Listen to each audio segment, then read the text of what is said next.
The alarm clock buzzed at 5:30 in the morning, just like it had for the past 22 years. Robert Miller reached over and turned it off before it could wake his wife. He moved quietly through the dark house, making coffee and packing his lunch the same way he did every single weekday. By 6 o'clock, he was backing his pickup truck out of the driveway, heading toward the bus depot on the edge of town. Most people would find this routine boring. Wake up before dawn, drive the same neighborhood, see the same faces, follow the same schedule, but Robert had never seen it that way. To him, every morning was a chance to be part of something bigger than himself. He wasn't just a bus driver. He was often the first adult these kids saw each day, and sometimes the only one who really looked at them. Robert had started this job when he was 43 years old. Before that, he'd worked construction, but a back injury made the heavy lifting impossible. He needed something steady, something with benefits for his family. Driving a school bus wasn't glamorous, and it definitely wasn't making him rich, but it felt right somehow. He'd always liked kids. He and his wife had raised 3 of their own, and now those kids were grown with families of their own. The big yellow bus was waiting for him in the parking lot, number 47 painted on its side. He walked around it like he did every morning, checking the tires, making sure everything looked safe. Then he climbed into the driver's seat, adjusted his mirrors, and started the engine. The bus rumbled to life, and Robert began his route through the quiet streets of Millbrook. His first stop was always the same house at the corner of Oak and Maple. 2 brothers waited there, the older one usually half asleep, the younger one bouncing with energy despite the early hour. "Morning, boys," Robert called out as they climbed aboard. The little one grinned and said good morning back. The older one just grunted and headed to the back of the bus. Teenagers, Robert thought with a smile. He remembered those days. Stop after stop, the bus filled up with children. Robert knew every single one of them by name. He knew which ones were morning people and which ones needed a few minutes to wake up. He knew who sat where, who was friends with who, and who preferred to keep to themselves. Most importantly, he noticed when something was different, like the boy who got on at the 4th stop. His name was Tommy, and he was in 3rd grade. Usually, Tommy was chatty, telling Robert about his video games or what he'd learned at school. But this morning, Tommy's shoulders were slumped and his eyes looked red. Robert watched him in the mirror as Tommy shuffled to his usual seat and pressed his face against the window. Robert didn't say anything right away. He'd learned over the years that sometimes kids needed space, but he filed it away in his mind. Tommy was having a rough morning. He'd check on him later. Then there was the girl who got on 3 stops later. Her name was Lily, and she was one of the quietest kids on the bus. She always sat in the 3rd row on the right side, always alone. She kept her backpack on her lap like a shield and stared at her hands the whole ride. Robert had tried to engage her in conversation a few times over the months, but she never gave more than one-word answers. Still, every morning he made sure to greet her warmly. "Good morning, Lily." Sometimes she'd nod. Sometimes she wouldn't react at all. But Robert kept trying. About halfway through his route, Robert noticed something that made his chest tighten a bit. A boy named Chris climbed onto the bus, and Robert could see immediately that the kid hadn't eaten breakfast. Chris was 12 years old, tall for his age, but too thin. His clothes were clean but worn out, and he had that look in his eyes that Robert had seen too many times before. The look of a kid who was hungry but trying not to show it. Chris headed to the back of the bus and slumped into a seat. Robert caught his eye in the mirror and gave him a nod. Chris nodded back but didn't smile. Robert made a mental note. This wasn't the first time Chris had gotten on the bus looking like that. His mom worked the night shift at the hospital and the morning shift at a diner. Robert knew because Chris had mentioned it once. The kid was basically getting himself ready for school most mornings. As the bus continued its route, Robert thought about these kids. Really thought about them. They spent maybe 30 minutes a day on his bus, but those 30 minutes mattered. For some of them, this bus ride was the most stable, predictable part of their day. For others, it was the only place where an adult paid attention to them. Robert took that responsibility seriously. By the time he pulled up to Millbrook Elementary and Middle School, the bus was full of voices, laughter, and the chaos of kids being kids. Robert opened the doors and watched them file out, each one heading toward another day of classes, friends, drama, and everything else that came with being young. But before they could all disappear into the school building, Robert called out, "Hey, have a great day, everyone. I'll see you this afternoon." A few kids called back to him. Most didn't, that was okay. Robert wasn't doing this for the recognition. He was doing it because he'd figured out something important over his years of driving this route. Sometimes the smallest acts of kindness, the simple act of showing up and paying attention, could make a real difference in a kid's life. He'd seen it happen before in small ways. A struggling student who started doing better after someone encouraged them. A shy kid who slowly opened up when someone kept showing they cared. Robert had no idea just how much of a difference he was about to make. He had no clue that his small daily acts of kindness were planting seeds that would grow into something extraordinary. All he knew was that tomorrow morning he'd wake up at 5:30, make his coffee, and drive Route 47 again. And he'd keep noticing. He'd keep caring. Because that's what these kids deserved. Robert couldn't stop thinking about Chris. That hungry look in the boy's eyes stayed with him all through his morning routes, through his break at the depot and into his afternoon pickups. When he got home that evening, he mentioned it to his wife, Helen, while they were making dinner together. "There's this kid on my route," Robert said, chopping vegetables for their salad. "I can tell he's not getting breakfast before school. His mom's working 2 jobs, and I think he's slipping through the cracks." Helen looked at him with that knowing expression she always had. After 30 years of marriage, she could read him like a book. "So what are you going to do about it?" Robert had been thinking about that exact question all day. "I don't know yet. I don't want to embarrass him or make him feel like charity case, but I can't just ignore it either." The next morning, Robert stopped at the grocery store before heading to the depot. He bought a box of granola bars, some juice boxes, and a few pieces of fruit. Nothing fancy, just simple stuff that would keep in the small cooler he had on the bus. When Helen asked what he was doing, he just shrugged. "Thought I'd keep some snacks on hand, in case any of the kids need them." Helen smiled at him in that way that said she was proud of what he was doing, even if he was trying to downplay it. "You're a good man, Robert Miller." "I'm just a bus driver," he replied, but he was smiling too. That morning, when Chris got on the bus, Robert was ready. He waited until they were a few stops down the road. Then he called back casually. "Hey Chris, I've got some extra granola bars up here if you want one. I bought too many at the store and they'll just go bad if someone doesn't eat them." Chris looked up, surprised. For a second, Robert thought the boy might refuse, might be too proud to accept. But then Chris's stomach made a quiet rumbling sound, and he stood up and walked to the front of the bus. "Yeah, okay. Thanks, Mr. Miller." Robert handed him 2 granola bars and a juice box. "Here, take an extra one for lunch if you want. I've got plenty." Chris took them with a quiet thanks and went back to his seat. Robert watched in the mirror as the boy tore into the first granola bar like he hadn't eaten in hours. Which Robert realized he probably hadn't. That moment confirmed what Robert had suspected. This kid needed help, and Robert was in a position to give it. Over the next few weeks, the granola bars became a regular thing. Robert made sure to always phrase it as extras or leftovers, so Chris wouldn't feel bad about taking them. But Chris wasn't the only one who noticed the snacks. Other kids started asking if they could have one too. Robert never said no. If a kid wanted a snack, there was probably a reason, even if it wasn't always obvious. His small cooler of supplies started getting bigger. He added crackers, applesauce pouches, and more variety. Helen helped him shop for deals and pack everything neatly. She never complained about the extra expense, even though they weren't exactly rich. "It's important," she said simply, and Robert loved her even more for understanding. But the snacks were just the beginning.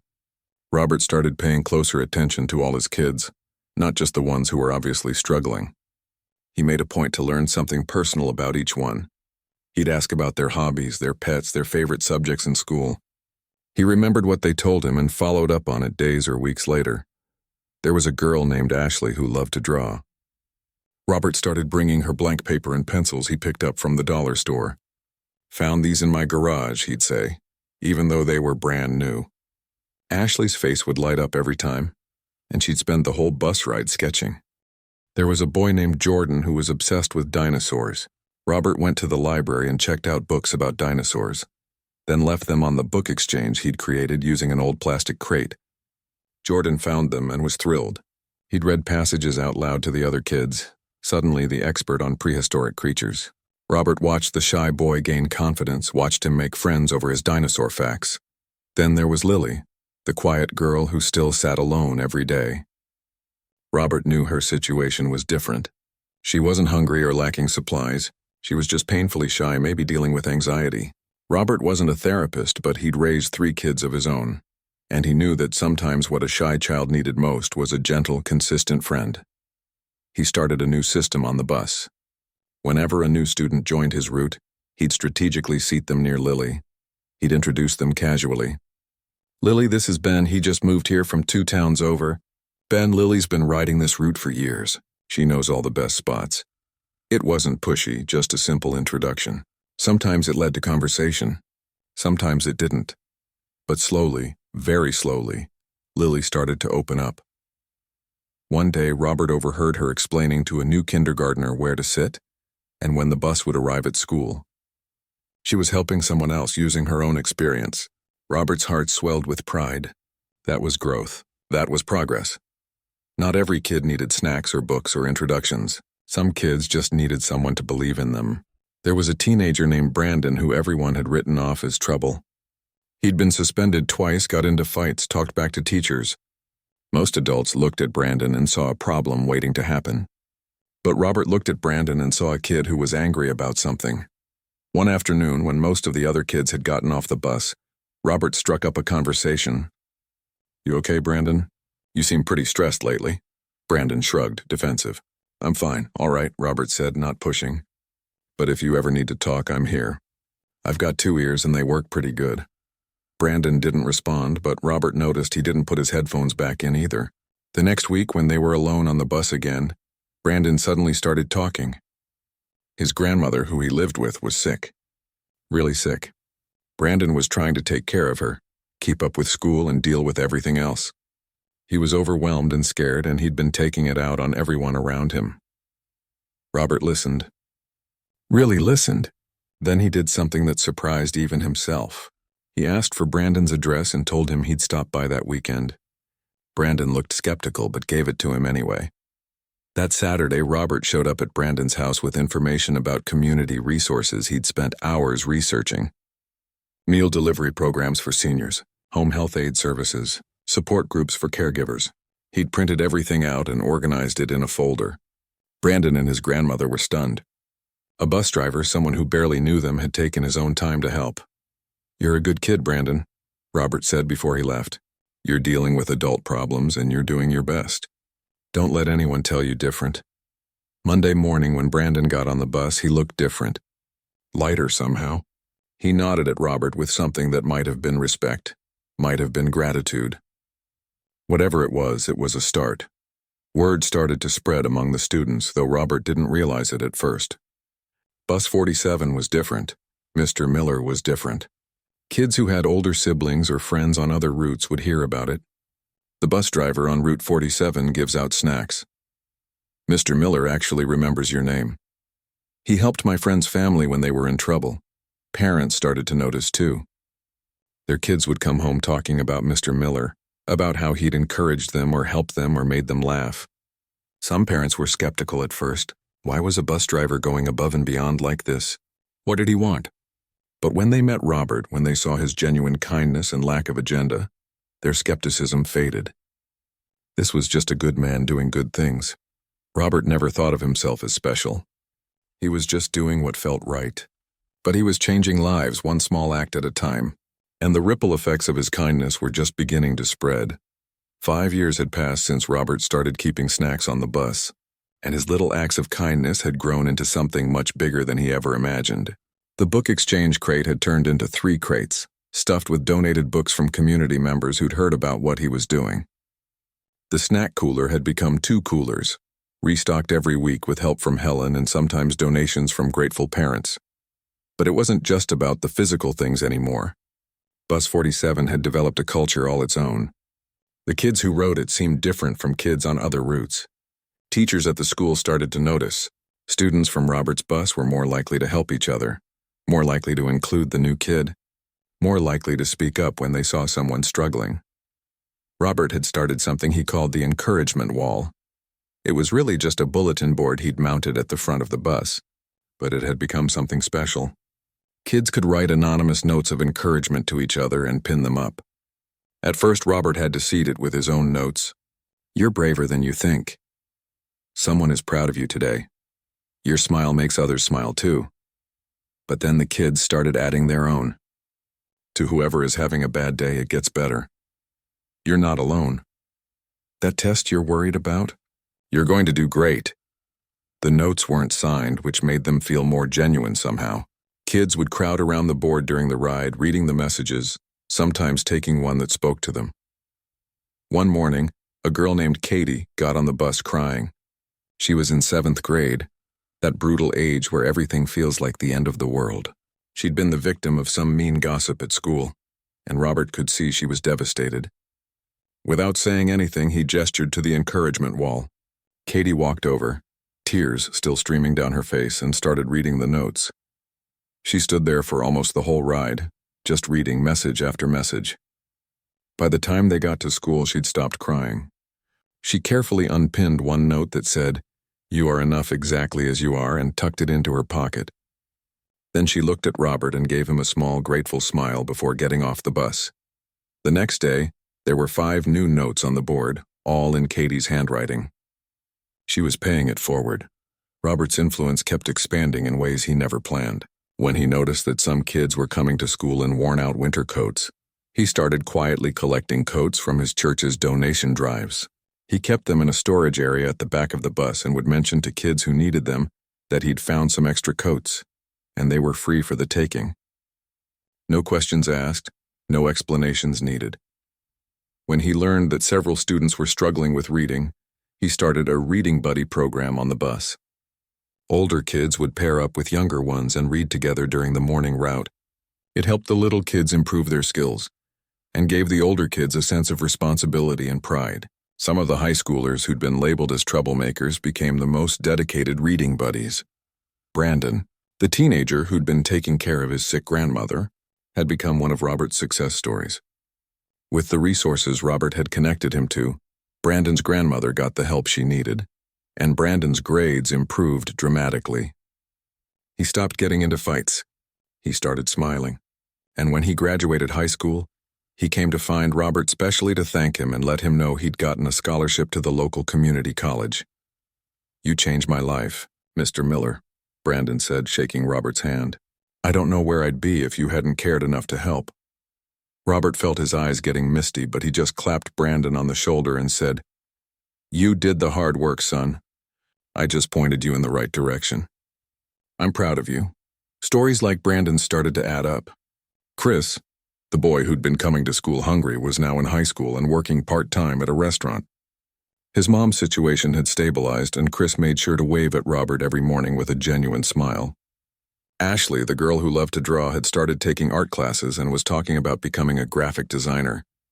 Jordan, the dinosaur expert, was now known as the smart kid in his class, confident and social. And Lily, the quiet girl who used to sit alone, had become friends with 6 other students. She still wasn't the loudest person on the bus, but she'd found her people. Robert watched her laugh with her friends one morning and felt a deep satisfaction. That's what it was all about, helping kids find their confidence, their community, their path forward. But Robert never talked about any of this. He didn't post on social media about his good deeds or tell people what he was doing. When other bus drivers asked him why his route seemed so peaceful compared to theirs, he'd just shrug and say, "Good kids, I guess. I got lucky." He didn't realize that luck had nothing to do with it. It was him. It was always him. The money for all these supplies, the coats, the books, the snacks, came from Robert and Helen's own pockets. They weren't wealthy people. Robert made about $35,000 a year as a bus driver. Helen worked part-time at the library. They lived modestly, drove old cars, and took one vacation every few years to visit their own kids. But they'd made a choice together.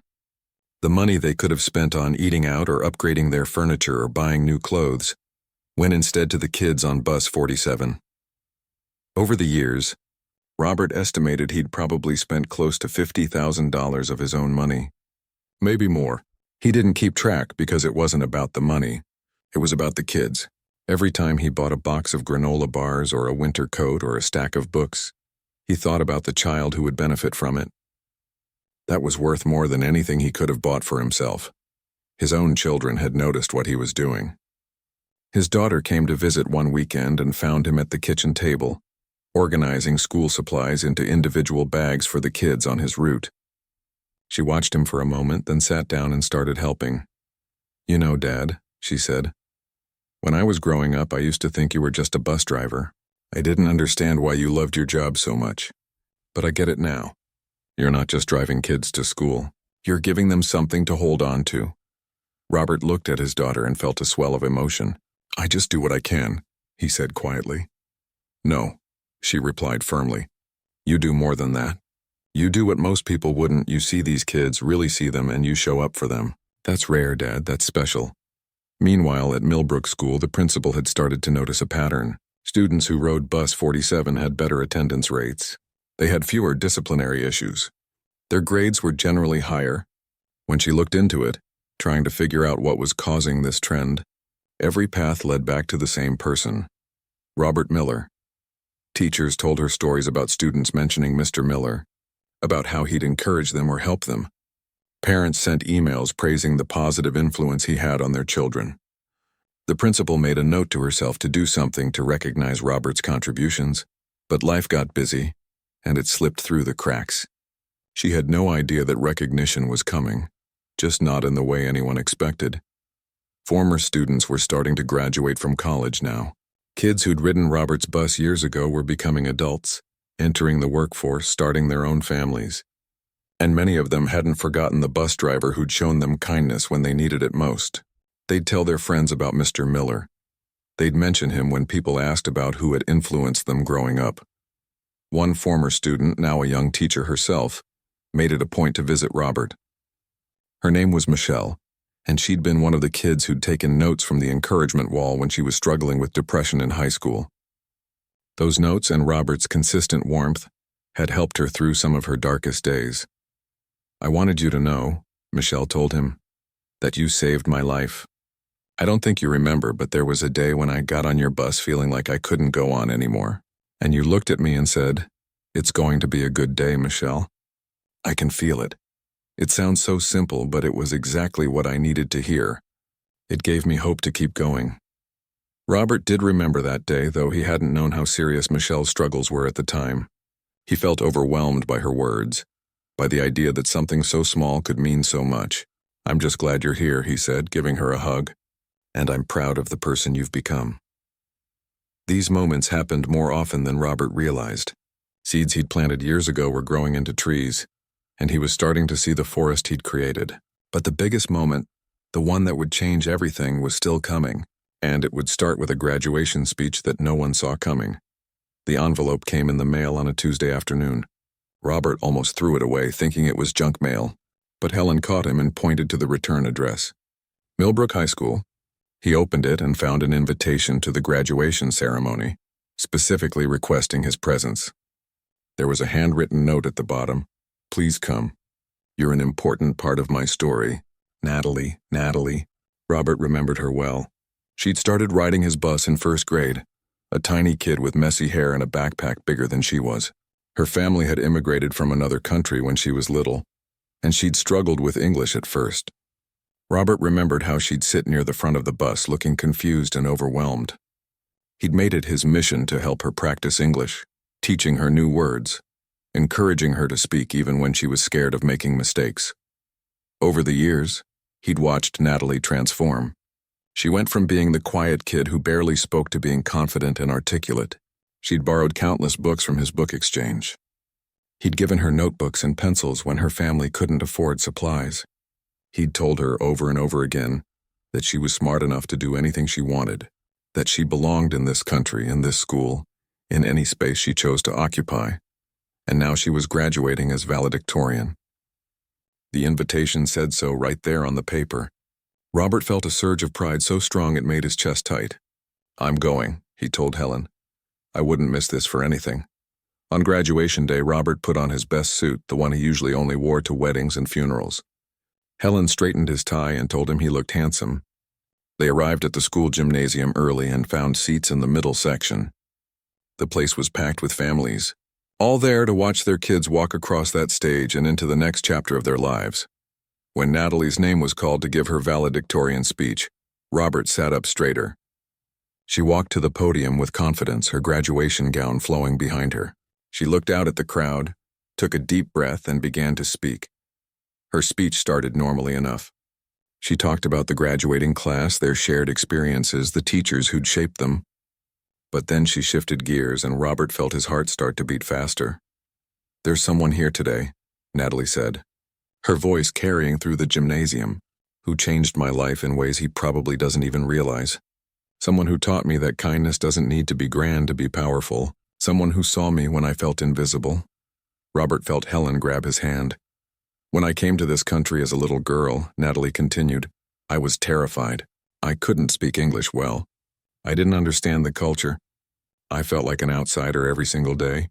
My parents were working multiple jobs just to keep us afloat, and there were times when we struggled with things other families took for granted. Like having enough food, like having school supplies, like having someone who believed in us." The gymnasium had gone completely quiet.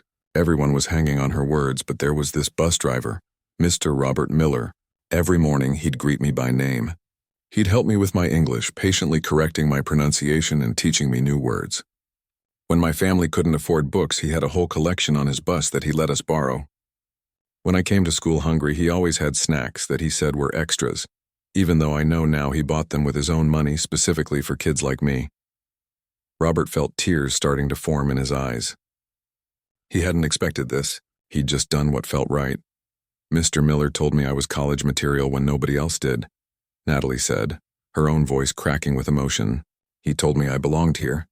He told me I was smart and capable and that my background made me stronger, not weaker. And because he believed in me, I started to believe in myself." She paused, looking directly at where Robert was sitting. "I got a full scholarship to the state university. I'm going to study education because I want to be for other kids what Mr. Miller was for me. I want to be someone who sees the students who are struggling and shows them they matter." The gymnasium erupted in applause. People were standing up, looking around to see who this Mr. Miller was. Robert stood up, not because he wanted attention, but because Natalie was gesturing for him to stand. Helen was crying beside him, squeezing his hand so hard it hurt, but Robert barely noticed. He was looking at Natalie, at this brilliant young woman who'd started as a scared little girl on his bus. And he felt overwhelmed with pride and gratitude that he'd been part of her journey. When the ceremony ended, Robert was swarmed by people. Parents thanking him, teachers introducing themselves, former students appearing out of nowhere to share their own stories about how he'd helped them.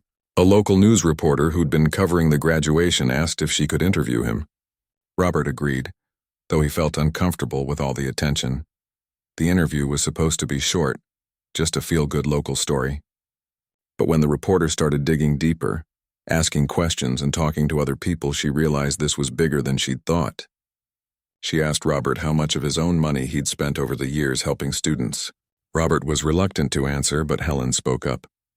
"He's probably spent over $50,000, she said. "Maybe more. We've never really added it all up." The reporter's eyes widened. $50,000? On a bus driver's salary? Robert shrugged uncomfortably. "It's not about the money. These are kids who needed help. What was I supposed to do, ignore them?" The reporter asked if she could do a longer story, talk to more former students, really show the scope of what Robert had done. Robert wasn't sure at first. He didn't want glory or recognition. But Helen convinced him. "Let people see what one person can do," she said. "Maybe it'll inspire others to help too." The story ran the following week, and it was much bigger than anyone anticipated. The reporter had tracked down dozens of former students who all had stories about Robert. The kid who'd been hungry every morning and now owned his own restaurant. The shy girl who'd made friends through Robert's encouragement and now worked as a counselor helping other kids with social anxiety. The teenager who'd been written off as trouble and was now in college studying social work. The newspaper article was picked up by the local TV news, then by regional outlets, then by a national morning show. Robert's story went viral on social media. Suddenly, everyone knew about the bus driver who'd quietly changed hundreds of lives over 2 decades. The response was overwhelming.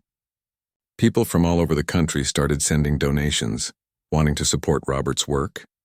The school district was flooded with calls praising him. A local business owner set up a scholarship fund in Robert's name, and within days it had raised over $100,000. Former students who now had successful careers sent checks and letters, thanking him and wanting to contribute to help the next generation of kids on Bus 47. Robert was invited to appear on talk shows. News outlets wanted to do features on him. Social media was full of posts praising his kindness and calling him a hero. Through it all, Robert remained humble and slightly overwhelmed. He kept saying the same thing to everyone who interviewed him. "I just did what anyone should do. I saw kids who needed help and I helped them. That's not heroic. That's just being human." But the world disagreed.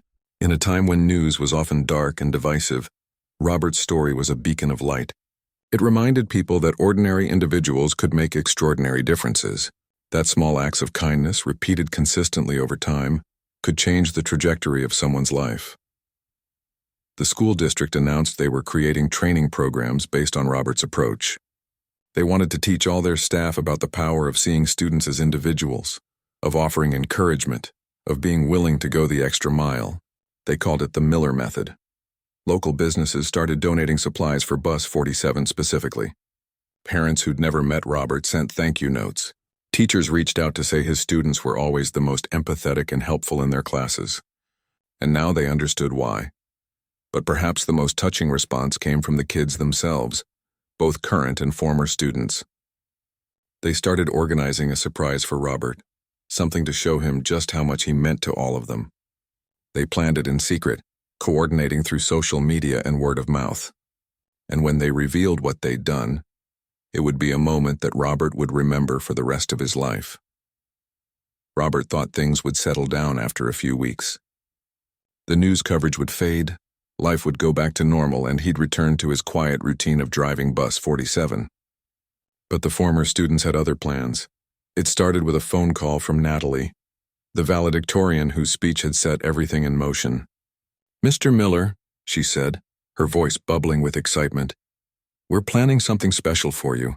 Can you come to the school gymnasium this Saturday at 2 o'clock? Please don't ask questions. Just trust me." Robert was hesitant. He'd had enough attention to last a lifetime.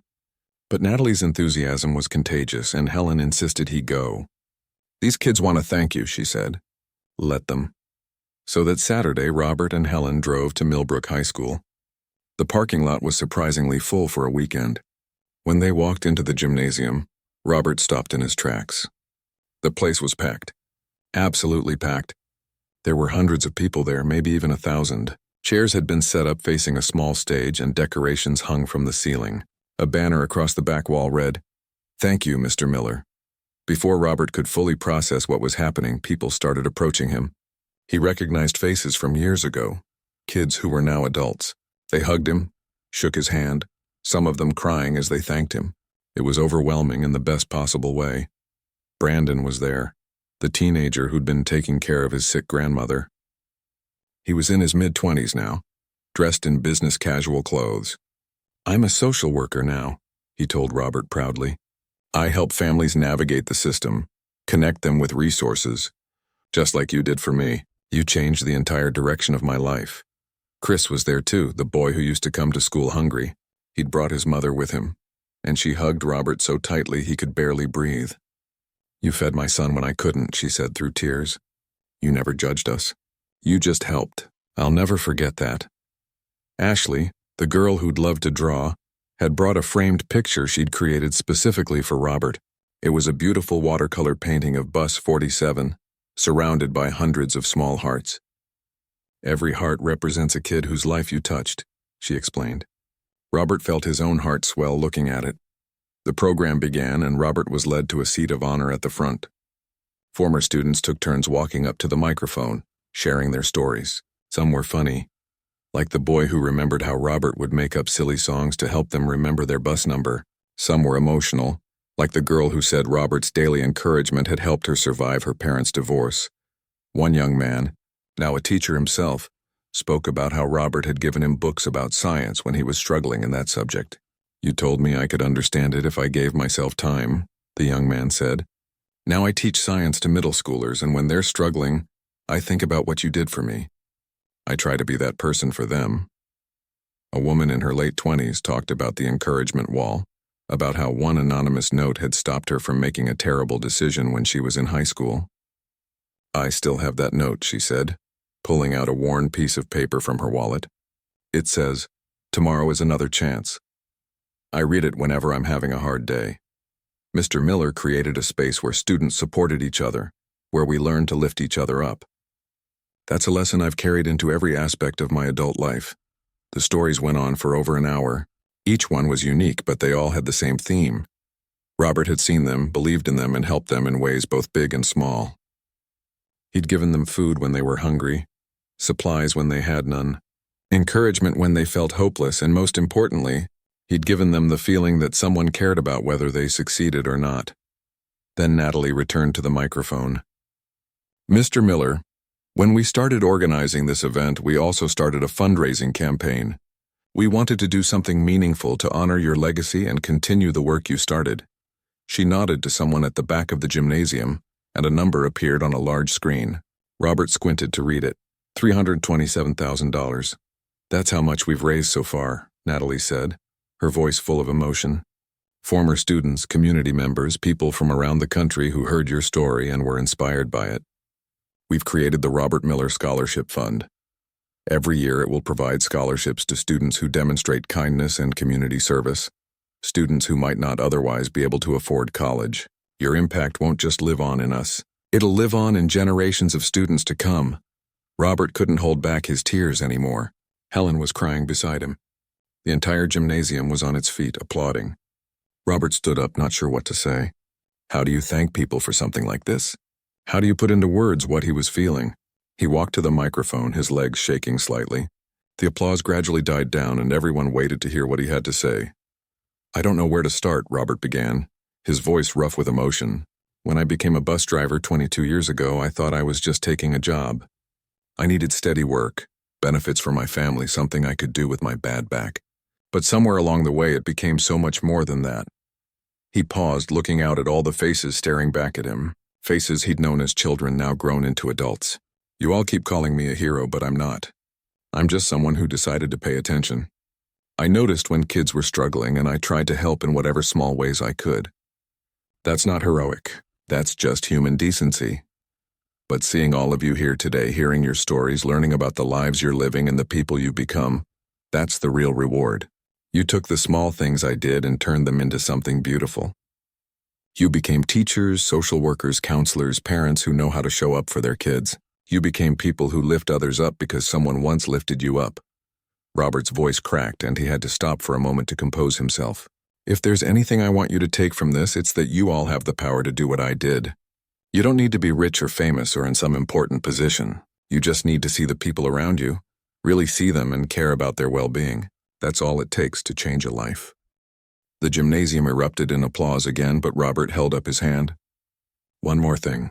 This scholarship fund you've created, it's one of the most generous things anyone's ever done. But don't stop there. Find your own bus 47. Find your own way to show up for people who need it. Be the person who notices when someone's struggling. Be the person who offers help without judgment. Be the person who believes in others even when they don't believe in themselves. As Robert left the microphone and returned to his seat, people were openly weeping. The program concluded with a video montage of photos from over the years. Pictures of Robert with students. Images of the encouragement wall. Shots of kids reading books from his exchange or eating snacks from his cooler. Someone had compiled it all into a beautiful tribute, set to music that had everyone reaching for tissues. After the formal program ended, the real celebration began. There was food, music, and hours of people connecting with each other and with Robert. Former students who hadn't seen each other in years were reuniting, sharing memories, laughing and crying together. It was like a family reunion.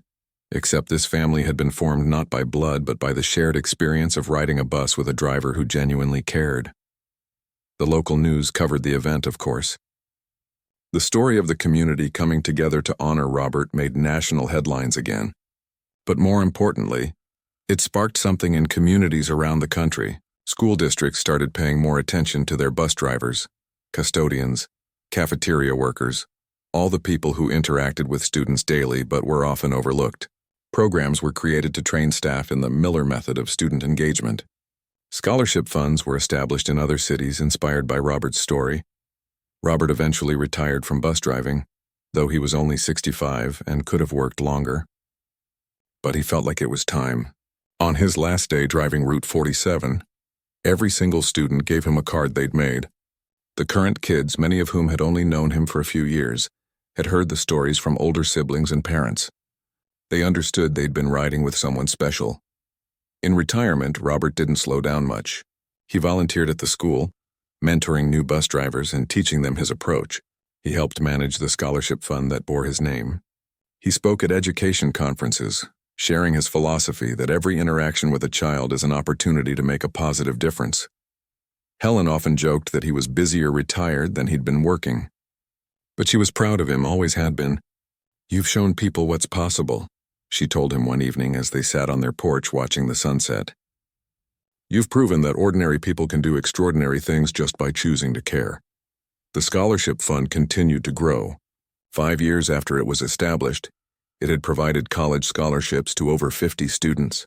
Each recipient had to write an essay about how they planned to pay forward the kindness they'd received, ensuring that Robert's legacy of caring would continue to spread. Natalie, the valedictorian who'd started it all with her graduation speech, became a teacher just like she'd said she would. She taught at an elementary school in a low-income neighborhood, and she kept a photo of Robert on her desk to remind herself why she'd chosen this path. She created her own version of the encouragement wall in her classroom. She kept snacks for kids who came to school hungry. She noticed the quiet ones, the struggling ones, the ones everyone else overlooked. And when people asked her where she learned to teach like that, she always told them about Mr. Miller. Brandon, the former troubled teen, worked for social services and specialized in helping families in crisis. He'd helped hundreds of families navigate difficult systems, connect with resources, and find stability. He told everyone that Robert had saved his life by seeing past his anger to the scared kid underneath. Now he did the same for the families he served. The ripple effects went on and on. Students who'd learned kindness on Bus 47 grew up to be kind adults. They raised their own children with those same values. They looked for opportunities to help others. They paid attention to the people around them. Robert's impact multiplied exponentially, spreading far beyond what he could have ever imagined when he first put that cooler of snacks on his bus. On Robert's 70th birthday, the community threw another surprise party. This time, it included not just former students but their children too. A new generation of kids who'd never ridden Bus 47 but who'd grown up hearing stories about Mr. Miller. They made cards for him, drew pictures, performed songs. One little girl, maybe 7 years old, gave Robert a drawing of a school bus surrounded by hearts. "My mommy says you're the reason she became a teacher," the little girl told him seriously. "And she's the best mommy ever, so you must be really special." Robert kept that drawing on his refrigerator until the day he died, many years later. When he passed away peacefully in his sleep at the age of 83, over 2,000 people attended his funeral. The line of people waiting to share their memories of him stretched around the block. Natalie gave the eulogy, her voice steady despite her tears. "Robert Miller was not a famous person," she said. "He didn't invent anything or win any awards or become wealthy. He was a bus driver who decided that every child deserved to be seen, to be encouraged, to be helped. And in doing that simple thing consistently for decades, he changed the world. Not the whole world, maybe, but he changed the world for hundreds of us, and we, in turn, have tried to change the world for others." The scholarship fund in Robert's name now has over $1 million. It provides scholarships to dozens of students every year. But more than the money, Robert's real legacy lives in the thousands of people whose lives he touched, who learned from his example that kindness matters, that paying attention matters, that showing up consistently for others matters. There's a plaque now at Millbrook High School, mounted near the main entrance where everyone can see it. It reads, "In memory of Robert Miller, who taught us that the most important journeys happen on the way to somewhere else. His kindness changed hundreds of lives. May we all follow his example. And in homes across the country, in classrooms and offices and communities everywhere, people who once rode Bus 47 continue his work. They notice the people who are struggling. They offer help without judgment. They believe in others. They show up day after day with patience and kindness. Because a bus driver once showed them that's all it really takes to change a life.